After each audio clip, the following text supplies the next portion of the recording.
So, welcoming Jemima from a front-end developer from We Make Websites, coming all the way from London to talk about accessibility. So, welcome. Hey y'all, how's everyone doing? Hope you had a good morning. I did. It's my first time in Denmark, and I'm very excited to be here. So let's get into it. My name is Jemima. I'm here to talk to you about accessible JavaScript. God damn, I thought I was going to be so cool. The button did not work the first time. Anywho, like I said, I'm Jemima. I'm a front-end developer, and I build websites at a company called We Make Websites. Yes, ironic, isn't it?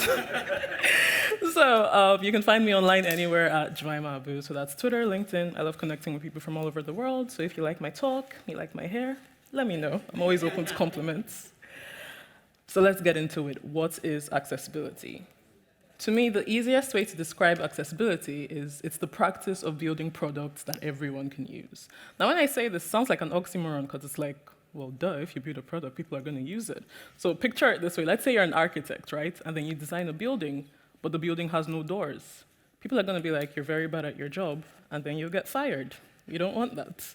But in the same way, if you design a building and it has doors, but then it doesn't have any wheelchair ramps, people that use wheelchairs can't get into the building. So to people that use wheelchairs, it's the same thing as not having any doors.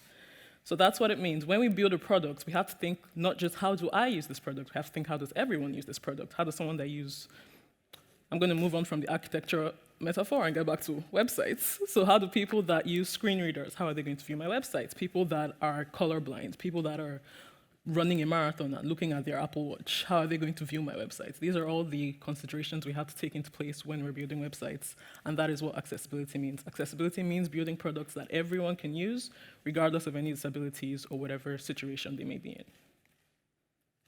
Damn, this button is really not making me look cool right now. So, how does accessibility work? When we're building websites, what are the factors we need to take into place to consider accessibility?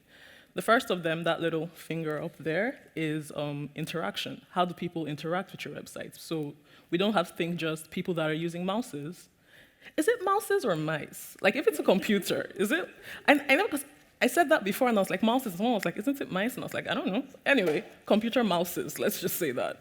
People that are using computer mouses, how do they interact with your sites? People that are using keyboards, people that are using screen readers, these are things we need to take into place. Also with terms like auditory, if you're providing videos on your website, do you have captions for people who are deaf? Do you have like descriptions for people who, if you're watching anime, you need subtitles, because unfortunately we don't all speak Japanese. It's the same thing. If you're providing a video on your site, you want to make sure that everyone can hear what's going on in that video. You have your visual concept of accessibility. It's not just in regards to people who are completely visually impaired. You also want to think of people who have slight visual impairments. Like me, I'm short-sighted. If I don't have my glasses, I can't see. I was going to say shit, but I can't say that on stage. If I don't have my glasses, I can't see anything. So if you're building a website, you're not just thinking, how am I viewing this website? You're thinking, how are other people viewing this website? If you're using gray text on a black background, that's not going to be helpful to me because I'm not going to see anything. You also want to think about the sounds you're providing on your site, so not just in terms of the videos, but also in terms of auditory cues. Sometimes you go on the site and then they play music. Do you remember MySpace, when you go on somebody's page and it's playing music? Personally, I found that annoying because I don't want to open a random website and hear music. So you want to consider, like, am I providing any form of content that is obstructory or distraction to people? And then you want to think of cognitive disabilities. These ones are harder to plan for because they are very nuanced. So in the same way when you're providing information, you want to think, oh, how does somebody who has attention deficit disorder project this? How does somebody who has, like, who is sensitive to too much, like sensory overload, how are they projecting the information? You want to make sure you have things like flash warnings, you want to break up your text, you want to not overload your page by doing too much. So there are a lot of factors to go into when we're building websites, but the reason it's important is because, there we are. Why is accessibility important? Because the web is for everyone, so everyone should be able to use it. The creator of the World Wide Web, Tim Berners-Lee, is famous for saying the web is for everyone. And I like to complete the quote by saying, so everyone should be able to use it. If you're building a website and you're putting it online, you want to make sure that your website is accessible to everyone who goes to that website. Also, because there are a lot of legal ramifications involved, people like throwing lawsuits around if you don't have an accessible website. For example, in 2018, Beyonce's agency, Parkwood Entertainment, got sued because somebody was trying to buy tickets on her website and they couldn't. So if Beyonce can get sued, I don't think any of us are safe. So make your websites accessible. All right, now let's get into the main concept of this topic, accessibility and JavaScript. How do we use JavaScript to improve accessibility? So like we've said, there are a lot of different factors involved in making a website accessible, and there are a lot of different languages that come into play as well. We can have accessibility with HTML, accessibility with CSS. In this context, we're going to be looking at how does JavaScript merge with accessibility. So a web page containing JavaScript is accessible if the functionality of the script is device independent. What this means is that it does not depend on whether the user is using a mouse or whether they're using a keyboard. You want to make sure that everyone can navigate your website regardless of what form of device they're using. So whether it's a tab, it's a laptop, it's a mouse, it's a keyboard, it's a screen reader, it's a projector, people should be able to use your website. And all content is available to assistive technologies. This is especially prevalent these days now that a lot of websites are dependent on JavaScript. Like we have a lot of websites built with React only. And then a lot of times we're showing information with JavaScript. So we're toggling information, we're uploading things from a server.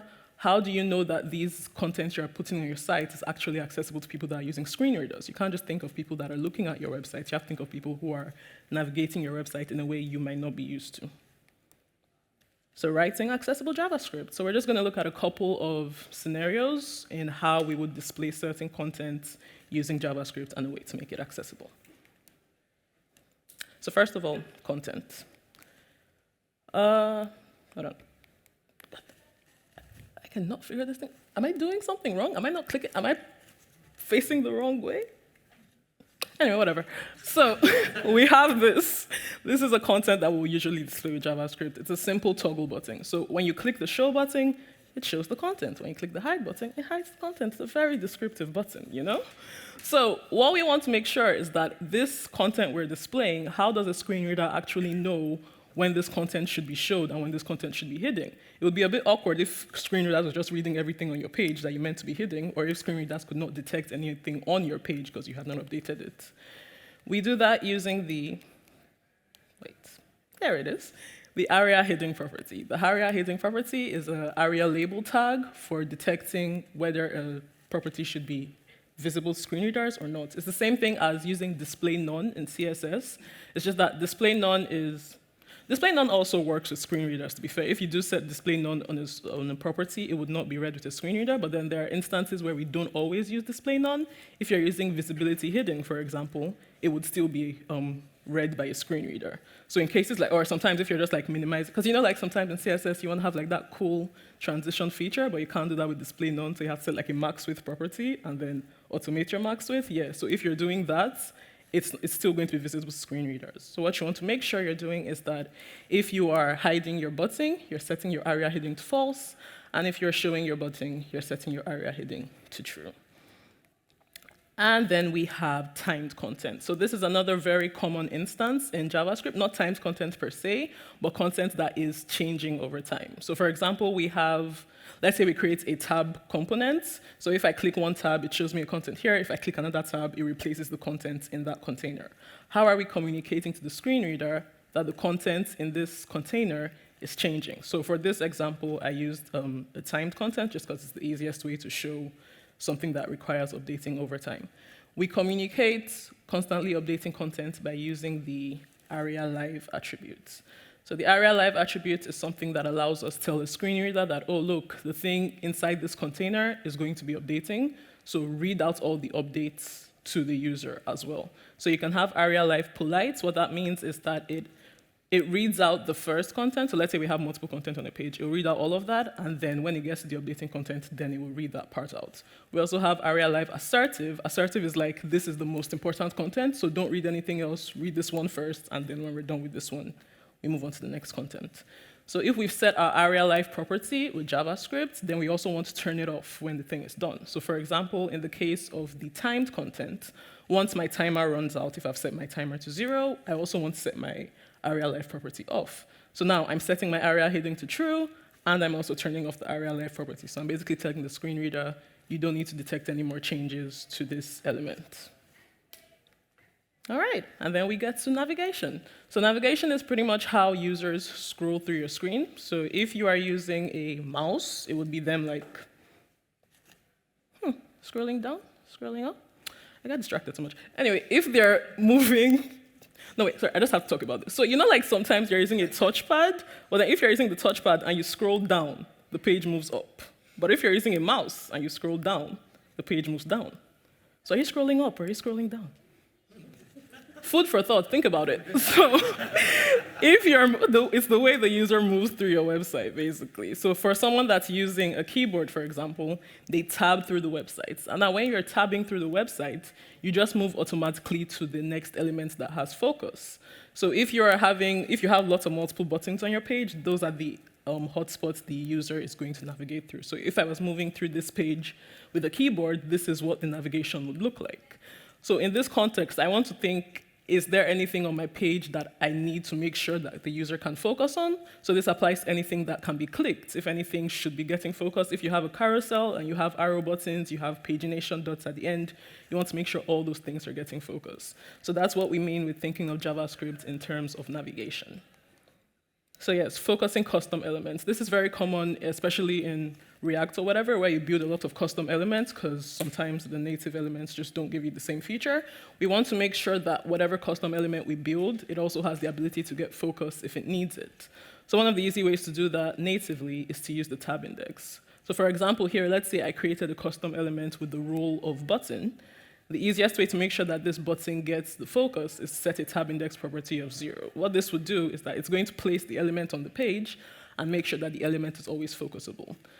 So now this is for if I create a custom element. Sometimes we have elements on the page that we want to make sure they are the most important thing on that page, so they should get focus first. This is common in the case of modals or skip to main content button. In that case, I would use a tab index of 1. A tab index of 1 is basically setting a hierarchical structure that's saying tab index 1 is the most important, and then tab index 0 is everything else following afterwards. So here I have my skip to main content link on my page. I give that a tab index of 1, and that means whenever the user tabs to that page, the first thing they will go through is the skip to main content button. And then, of course, we also have hiding tab indexes. That means hiding the abilities to get focus. Well, are y'all seeing this? There we go. Like, I feel like I'm crazy. Like, it's just not working. Anyway, we also have the possibility of hiding focus. So what this means is sometimes we have elements on the page that we don't want to receive focus at all. This is common if you're using, like, you're hiding a sidebar, or you have, like, links in a dropdown. It'd be really weird if you had links in a dropdown, but for some reason they were getting focus when the dropdown wasn't open. We can do that using the tab index -1 property. So tab index -1 is basically saying remove this element from getting focus, even if it's an element that can't get focus. So commonly we would use this on buttons or anchor tags that we don't want to get focus at all. So yeah, this is an example of what a skip to main content link would look like. When someone gets on your page, if you have a lot of links on the page, like in the navigation, you want to make sure that they don't have to tab through all of those things to get to your skip to main content. So you can notice that if you're tabbing through, the GIF is moving backwards. But there, that's it.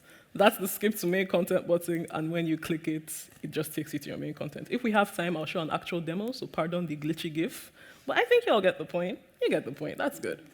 So basically, this is what it would look like if we're trying to implement that with JavaScript. What we're doing is the minute our skip to main content is clicked, we then move the focus to our main section. What this means is that even though those links have like the tab index 0 property, because we've now updated the focus to our main section, the main section is going to be what's going to have focus, and then the tabbing would move synchronously from there. It's also very common to do this when you're using a modal, for example. If you've, I had the modal example. Anyway, if you have a modal on your page, and let's say the user clicks a button and that makes a modal pop up, you want to make sure that that modal gets focused the minute it pops up, because if they click the button, the modal pops up, they have to tab to the end of the page to get to your modal. You're going to be like, this person is not great at building websites. And you don't want that. You don't want strangers judging you. So yeah, make sure your modal is getting focused. This is also another example of autofocus. This is actually used on the YouTube site. So what they do is that instead of having a skip to main content button, they give the search bar focus instantly when the page loads. This is common if you have a site To be fair, if someone comes to YouTube, most times they would want to search a video immediately, so it makes sense that the search is what has the highest focus, because that is like the most active hotspot on the page. So this is another example of how we can use JavaScript to grant autofocus to an element. All right, and then, see, I misarranged the slides. This is where the handle show modal was supposed to be. So yeah, if you're showing your modal, you want to make sure that your modal gets focus. And that thing you want to do is that you want to change the modal area heading property. So we talked about area heading, so clearly at this point, you're all experts in how area heading works. You know that if you're not showing your modal, the area heading should be set to true, because it's true that you're hiding it. So now, since we are showing our modal, we want to make sure the area heading is set to false. But another thing to note is that we also want to make sure that we're hiding the main page behind the modal. The reason this is important is because the same way you want to make sure your modal has focus, you also want to make sure that focus isn't getting stolen away by anything else that's going on behind the page. So if we have our main section and we have the modal outside the main section, basically what we do is once the modal opens, hide everything else that isn't the modal. That's another easy way to ensure that the screen reader only reads what's going on in your modal once your modal has focus. Modal is a fun word to say multiple times. And then that's it for handling navigation, and then we get to interaction. Interaction is how people click through your websites, basically. I had a fun cat GIF earlier, but I had to remove it because it distracted me too much. It was a very cute cat. So now I just have a quote. And the quote says, for every mouse handler event, there should be an equal keyboard handler event. So going back to the context of creating custom elements, every time you create a new element, you have to think, okay, this thing can be clicked, but can it be tabbed with a keyboard? If I press the enter button, this element that I created, does it also work? So for example, here we have a handle, Here we have a handle click function, and when you handle click, it shows an alert clicked. But now how do we make sure that this function also works if somebody uses a keyboard? A simple way we do that is using these are just function names we're defining. It can be anything. But basically what we're doing, sorry, let's actually be pointing over there.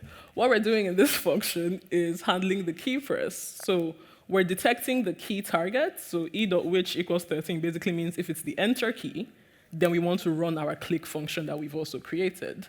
And then we also pass these things into the event listener for the element. So what we have here is we have add event listener handle click and add event listener key press, handle key press. So it's very important to make sure that if you are creating a custom click event, especially for an element that is not semantically clickable, like a button or a link, you want to make sure you also have a corresponding key press event. Another way to improve user interaction is reducing animation. So for example, we're all fancy developers. We like having sites that animate, you scroll, elements happen here, elements happen there. It's all very fun. But what about people that don't like that? Not everything is about you. Let's be less selfish. That's why we use the reducing animation function. Basically, what it does is it's a media query, like you have media queries in CSS, that detects when a user prefers reduced motion. So now people that have accessibility needs, they have certain settings on their laptop. For example, some people prefer dark mode, some people prefer light mode. It's the same way on your laptop. You can say that I prefer having reduced animation. So you can also detect the same way you can have a media query for prefers dark theme or prefers light theme. You also have a media query for prefers reduced motion. And then we can use that in JavaScript. We want to match the media of preferred reduced motion. And if a user does prefer reduced motion, we want to not have as many JavaScript animations on the page. So it's also a very important context of handling user interaction.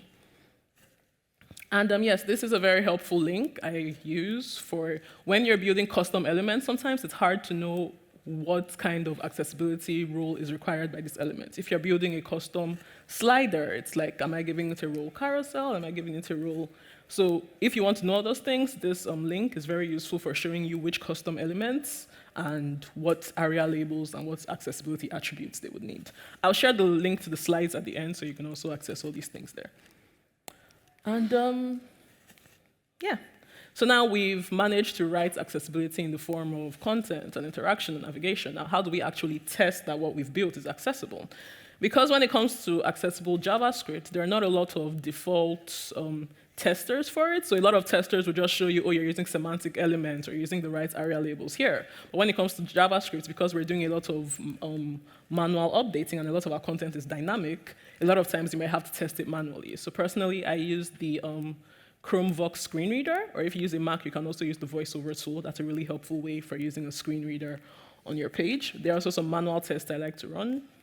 So first of all, we want to make sure, does any hidden content get focused? So what this means is that if we have a hidden sidebar or anything, we want to make sure our focus isn't getting trapped away in that sidebar. Also, is there anything that can be clicked but does not get focused? So in the example we saw earlier, somebody was tabbing through a page.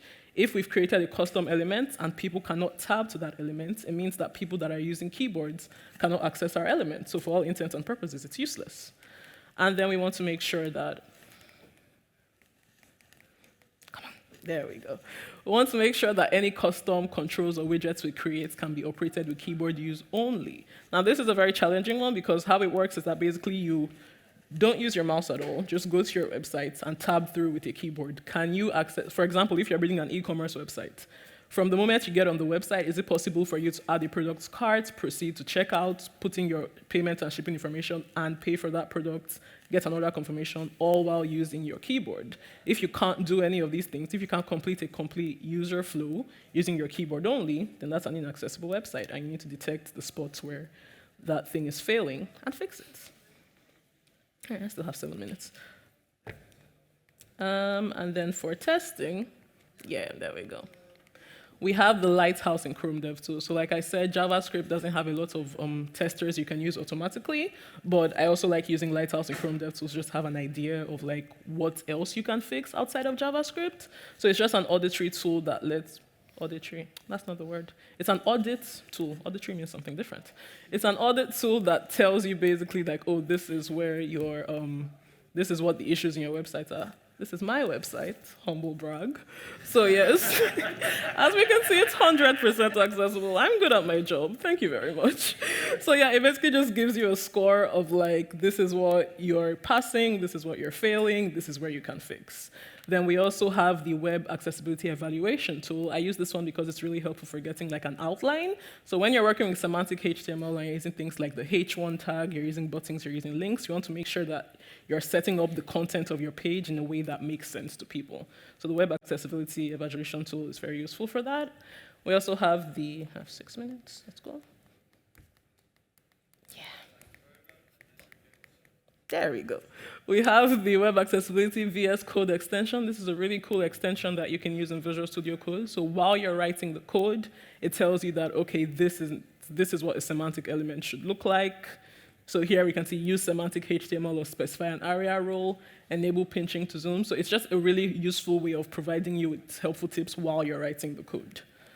And then we have the concept of accessibility first development. So how this works is that accessibility should not be an afterthought. It's not like I've built the website, now let's make it accessible. It's let's make the website accessible while I'm building it. So a way that helps if you're working within a company or a team is to have creating accessible design and content. So from the design stage, you want to make sure that you're upholding the WCAG standards. You want to make sure that your site is meeting all the necessary practices according to the accessibility guidelines.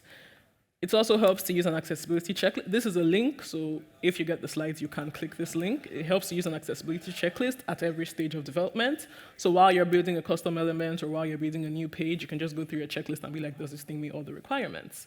And then making a deliberate effort to care about accessibility. While it's not possible to know everything involved in accessibility, it is possible to learn it. If you care about making your website accessible, there are ways to find out online. Ignorance is not an excuse for people not being able to use your website, you know? And now we get to resources. So like I said, I will give you the link to the slides. So take all the pictures you want. It's right there. It's jemimaabu.com/talk/accessible-js. The J looks like an I for some reason. I don't know why. It's JS-JS. So if you get the slides, you can have links to all the resources and everything I put in the page. And I also included some helpful links for further reading at the end. So these are just some articles and processes I found online that I feel like they're really helpful if you want to learn more about accessible JavaScript. And trying to end this talk, but the clicker does not want it to happen. There we go. Thanks, y'all. That's about it.